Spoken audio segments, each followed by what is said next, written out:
네, 안녕하십니까. 울트라베니 군입니다. 제가 오늘 말씀드릴 내용은요, 특별한 게 아니고요. 테슬라에서 이 정도쯤이면 좀 업데이트를 해줄 수 있을 텐데, 이거는 업데이트가 분명히 가능한 부분인데 다른 중요한 요소들 때문에 업데이트를 미루고 있다 라고 생각하는 부분이 있어서, 이번에는 좀 이런 걸 좀 업데이트를 해줬으면 좋겠다라는 부분에 대해서 말씀을 드리는 내용이에요. 사실 이런 내용들은 다른 차량들을 제가 타고 있다면 바라지도, 그리고 이런 것들을 기대하지도 않을 사항들입니다. 왜냐하면 다른 차량들은 OT가 된다고는 하지만 어떤 기능적인 부분이라든지 차량의 전반적인 요소들을 바꾸거나 수정할 수 있는 그런 업데이트를 할 수 있는 능력 자체가 없기 때문이죠. 그래서 굉장히 좋은 장점이기도 하지만 그 부분이 굉장히 단점이기도 하거든요. 왜냐하면 일론 머스크나 테슬라 개발팀 자체가 열심히 데이터를 좀 안정화시키고 구동시키는 로직 같은 거라든지 프로그래밍 하는 것 자체, 코딩 자체의 완성도가 높은 거를 좀 추구하는 팀이라면 그런 부분들에 대해서 별로 걱정을 안 하는데, 이 친구들이 이게 제가 생각하는 것과는 약간 별개로 흘러가가지고 업데이트를 할 때마다 꽤 많은 버그를 양산하는 그런 방식을 나타내고 있기 때문에 문제가 좀 있을 때가 많이 있었어요. 그래서 제가 예전에 OT라는 부분이 누군가에게 굉장히 좋을 수 있지만 어떤 사람들에게는 굉장히 안 좋은 독이 될 수 있는 양날의 검 같은 요소이다, 테슬라에서 장점이지만 굉장히 큰 단점이다 라고 말씀을 드릴 때가 있었는데, 단점에도 불구하고 누릴 수 있는 장점을 보고 여기에 조금 기대를 하는 바에 대해서 말씀을 드리면 어떨까 하는 생각으로 운전을 하면서 영상을 한번 켜봅니다. 지금도 모델3 퍼포먼스를 갖고 나왔어요. 항상 웃기는 거지만 차는 진짜 죽이죠. 차 겁나 좋습니다. 이런 차를 만들어내고 양산화 시켜서 많은 사람들의 손에 가게끔 만든 것에 대해서는 누구가 하나 부정을 할 수 있을까 싶습니다. 정말 좋은 차량이 맞아요. 예를 들어 트랙 모드라든지 제가 정말 만족스러웠던 몇 가지 업데이트들이 있거든요. 근데 그런 업데이트들을 친구가 해줄 수 있다라고 하면 얼마나 좋을까라는 부분. 제일 첫 번째는요, 일단 센트리 모드의 안정화예요. 그 센트리 모드의 안정화라는 부분에 아마도 저전력 모드라는 부분이 추가되는 게 아마 같은 맥락이라고 할 수도 있겠는데요. 제가 얼마 전에 영상을 하나 만들었었죠. 2개의 영상을 만들었는데, 센트리 모드를 켜놓고 얼마나 영상을 찍으면은 배터리가 빨리 닳는가. 제가 하루 만에 한 8% 정도가 날아가고 36시간 만에 11%가 날아가는 영상을 찍어서 논란 아닌 논란도 됐었고, 그런 부분에 대해서는 사실 저는 별로 힘들다고 생각하진 않았어요. 다만 정말 생각하는 그 가치관의 차이가 진짜 다르구나, 혹은 제가 얘기하는 게 정말 누군가에게는 기분 나쁘게 들리는구나, 새삼스럽게 한번 다시 확인을 했고요. 그거 말고는 괜찮습니다. 그거 말고 그래서 이제 저는 자연스럽게 이 센트리 모드라는 부분이 조금 전력을 좀 덜 먹었으면 좋겠다라는 부분에서 말씀드렸던 부분인데, 그게 이제 그런 식으로 조금 나쁘게 전달이 돼서 부정적인 느낌이 들었다고 하니까 그 부분에 대해서 굉장히 유감스럽게 생각을 하네요.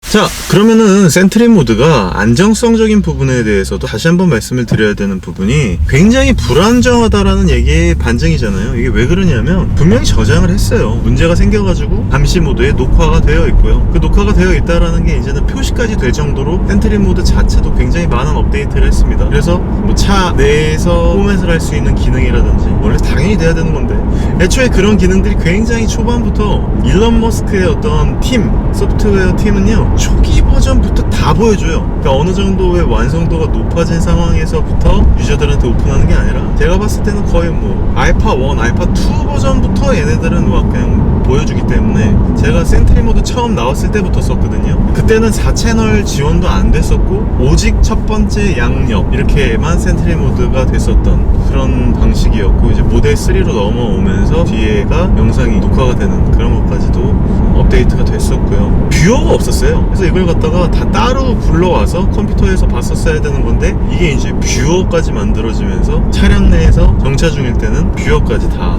볼 수 있는 그런 기능까지도 이제 추가가 됐으니까 계속 업데이트가 되는 건 맞아요. 저는 그 정도, 어느 정도 올라온 상황에 버전을 업데이트를 해줘야지 좀 되지 않을까라는 생각인데, 어쨌든 지금도 아직 많은 안정성적인 부분에서 문제가 있기 때문에, 그래서 폴더를 딱 들어가 보면은 분명히 녹화가 되어 있어야 되는 그런 상황이 빨간 점으로 표시가 되거든요. 근데 폴더 안에 들어가면은 0kb짜리 파일 몇 개만 덩그러니 놓여져 있고 녹화가 안 되어 있다라든지, 혹은 애초에 안 되어 있다라든지, 녹화가 되어 있는데도 불구하고 지직지직 거리는 파일로만 남아 있는다든지, 그런 부분들이 좀 저한테는 굉장히 아쉬운 부분이었어요. 그래서 그런 센트리 보드의 부분이 좀 더 잘 안정성 있게 전력을 덜 사용하면서 업데이트가 좀 되었으면 좋겠다.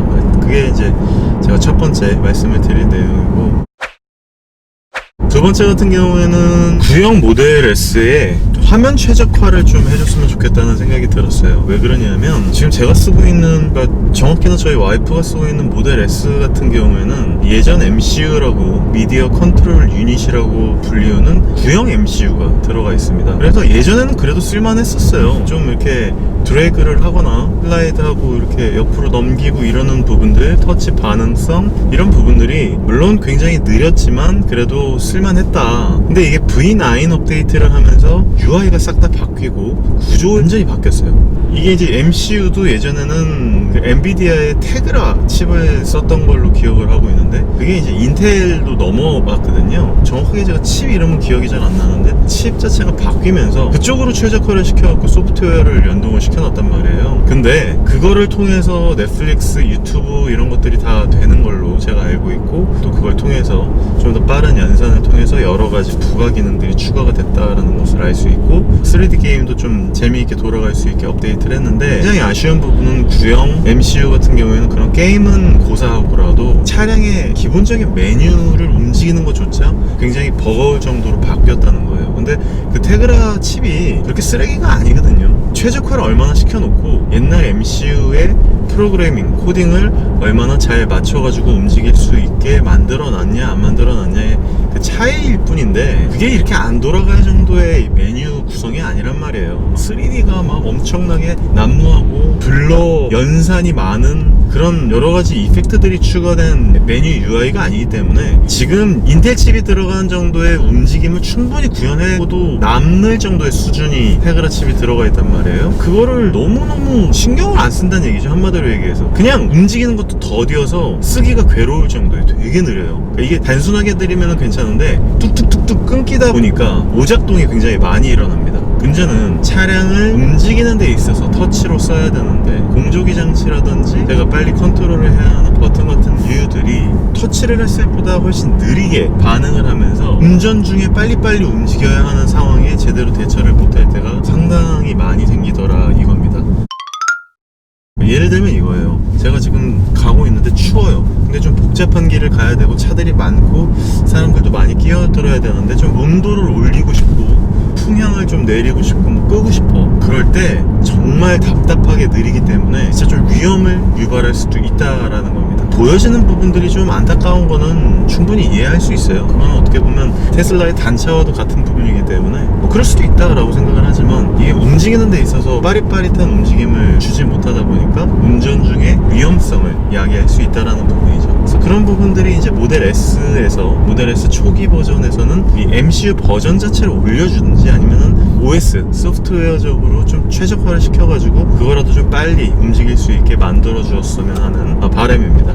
이거는 뭐 구형 모델 S 오너의 변이고 니즈이기 때문에 현재 모델 3를 많이 이제 구입하신 분들에게는 크게 이제 와닿지 않고 공감이 되지 않는 부분이실 수도 있어요. 근데 저 같은 경우에는 그 부분이 굉장히 빨리 좀 업데이트가 되었으면 하는 바람이에요. 이게 왜냐면 구형인 것도 서럽고 새로 업데이트를 받는 기능도 못 쓰는 것도 서러운데, 일반적인 기능을 쓰는 것조차도 난항을 겪는 그런 되게 안타까움이 느껴진단 말이에요. 그래서 저는 모델 S를 굉장히 오랫동안 잘 타고 싶은데도 불구하고 진짜 MCU 그거 하나 때문에 차를 바꾸려고 했었어요. 모델 S를 100D 신형 MCU가 들어간 그 차량으로 바꾸고 싶을 정도였어요. 말이 안 되잖아요. 겨우 이 MCU는 교체하는데 하드웨어적으로 한 200만원에서 300만원이면 교체를 할 수 있는 건데, 차량 자체를 바꾸려면 거의 몇천 단위의 돈을 더 써야 되는 거니까 말이 안 되는 얘기죠. 거기다가 더 아쉬운 점은 이 MCU2라고 불리우는 신형 하드웨어를 분명히 구형 유저들한테 바꿔주겠다고 일론 머스크가 공약을 했었다라는 겁니다. 그렇기 때문에 저는 좀 그 부분을 굉장히 믿고 기다리고 있었는데 뒤통수를 좀 세게 맞은 부분이라 아직 일론 머스크 타임이 도래하지 않아서 바꿔주고 있지 않은 탓도 있겠지만 지금 이게 굉장히 문제가 되는 상황이 벌써 2년 가까이 이루고 있거든요. 제가 지금 3년 가까이 타고 있는데 1년 정도 지난 다음에 V9으로 업데이트가 되면서 UI가 싹 다 바뀌면서 이런 문제가 야기된 지가 벌써 2년이 가까이 됐단 말이에요. 그래서 이 부분은 좀 초기 유저들, 특히나 이런 테슬라를 초반에 구입하고 믿어주었던 유저들에게 좀 배려를 해줄 수 있는 마음이 좀 더 빨리 좀 진행이 됐으면 하는, 혹은 MCU2를 빨리 좀 변경을 할 수 있게끔 기회를 줘야 저희도 빨리 바꾸든지 말든지 할 거 아닙니까? 진짜 너무 느려요. 그 부분 말씀드리고 싶었고요. 그리고 오늘은 이제 업데이트가 되고 싶은 내용들 중에 좀 주된 내용이에요. 너무너무 많죠. 이런 업데이트가 되었으면 좋겠다 라는 내용들은 사실 제가 아까도 말씀드렸지만 충분히 할 수 있는데 안 하는 것들에 대해서만 제가 지금 말씀을 드리는 거거든요. 그래서 이게 오늘의 아마 마지막 내용이 될 것 같은데, 이건 모델 3나 모델 S에 전부 다 적용되는 내용입니다. 모델 3 퍼포먼스에서도 그럴 때가 있어요. 꽝 밟은 다음에 정말 이 시원한 가속감을 느끼고 브레이크를 딱 뗀 다음에 타력으로 슉 달렸으면 좋겠는 거예요. 회생제동이 걸리지 않고 그 엄청난 풀파워를 내가지고 초기 가속감을 이용해갖고 팍 내달렸을 때 이게 엑셀을 떼버리게 되면은 여지없이 회생제동이 세게 걸리면서 에너지를 회수하는데, 이 회수하는 거를 갖다가 끌 수 있게 만들어주는 타력 모드, 이게 아우디에는 있어요. 아우디에는 있기 때문에 좀 그거를 한번 느끼고 나면은 좀 아쉽다라는 생각이 들거든요. 아, 있었으면 좋겠다 라는 생각이 드니까. 그래서 저 같은 경우에는 그 타력 모드를 되게 좋아합니다. 내연기관에서부터도 타력 모드를 이용하면은 에너지에 회수를 하지 않는 게 어떨 때는 고속 영역에서는 차라리 더 나을 때가 있거든요. 타력 모드를 사용해가지고 부항 달려, 부항이 아니지, 달리고 난 다음에 딱 떼고 꽤 많은 거리를 에너지를 쓰지 않고 갈 수 있단 말이에요. 그리고 얘는 또 무게도 무겁잖아요. 그러니까 한번 탄력을 받기 시작하면은 그 타력 주행의 효율성이 굉장히 높을 거라고 기대를 하고 있어요. 저는 지금 이게 홀드 모드를 만들어줬단 말이에요. 이 차량 같은 경우에 모델 S에는 없습니다. 모델 S도 신형 레이븐 모델부터 이제 영구자석이 들어가면서부터 이제 완전히 차량을 멈추는 홀드 모드라는 게 들어갔는데, 브레이크를 뗐을 때 회생제동을 이용한 완전한 홀드, 완전한 정지 상태가 가능하거든요. 그게 모델 3나 신형 모델 S, 모델 X에는 가능했는데, 아싸리 그런 모드를 넣어줄 수 있다면 타력 모드라고 아예 회생제동 자체를 그냥 꺼버리는, 그래서 모터가 역회전하는 부분은 그냥 멈춰버리는 거죠. 그거를 가능하게 충분히 업데이트를 해줄 수 있을 거라고 생각을 하니까 그 부분을 좀 넣어주면 어떨까라는 생각이 들어서 한번 말씀을 드려보았습니다. 제가 왜 타력 주행에 대해서는 계속 말씀을 드리냐면요, 스포츠 주행에서도 뿐만이 아니라 한번 실험을 해보고 싶어서 그래요. 타력 모드로 달렸을 때 훨씬 더 지금보다 더 많은 주행거리를 확보할 수 있을 것 같다는 그냥 예상이 드는 거예요. 왜냐면은 고속도로를 달릴 때 정속 모드로 100km, 90km 이렇게 달리면요, 어설프게 회생제동을 해가지고 멈췄다가 다시 재가속을 해서 에너지를 써서 나아가는 게 아마 더 에너지를 많이 쓸 거라는 예상이 든단 말이에요. 그래서 예전에는 회생제동을 좀 적게 하는 회생제동 모드가 표준과 최근에 생긴 홀드 모드와 적게 쓰는 회생제동 자체의 회수율을 적게 떨어뜨리는 모드는 있는데, 완전히 회수율을 없애는, 제로로 만드는 그런 기능은 없기 때문에 그런 부분을 좀 업데이트를 해주면 참 좋겠다라는 생각이 들어서 한번 이렇게 운전 중에 생각나는 것을 한번 말씀드려 보았습니다. 이제 오늘 날씨가 굉장히 추워요. 외기 온도가 5도입니다. 5도. 외기가 5도면요 이제는 겨울이에요. 저 빨간색 완전 파카 입은 거 보이시죠? 그래서 제가 열선을 이 스티어링 휠에다가 심어 놓지 않았습니까? 그래서 제가 여기다가 이제 열선을 드디어 켰는데, 제가 아까도 운전하면서 촬영을 하면서 계속 손이 시렵다, 되게 춥다 라고 계속 말씀을 드리면서 했는데, 생각해보니까 제가 열선을 해놓은 거예요. 작업을 해놓은 거죠.